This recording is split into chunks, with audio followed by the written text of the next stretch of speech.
Welcome to Penrose Learning, where we make understanding easy. You'll begin by launching Microsoft Teams and signing in with your work, school, or personal Microsoft account. Once signed in, make sure to update the app if prompted to avoid bugs. You should immediately set your camera, microphone, and speaker in settings right arrow devices so your video and audio work. If you have multiple peripherals, choose the correct one from the drop-downs. Once done, pin Teams to the taskbar for quick access and test a sample call to verify levels. Next, you'll join or create meetings and organize your workspace.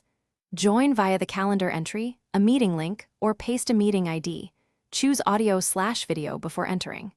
To collaborate long-term, create teams and inside them add channels for focus topics. Set privacy and member roles so permissions are correct.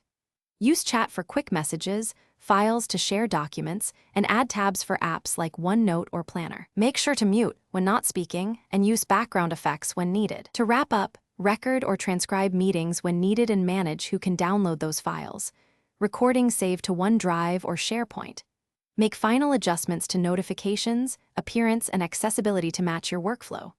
If something breaks, no audio, camera, or sign-in errors, restart Teams, sign out and back in, or clear the Teams cache.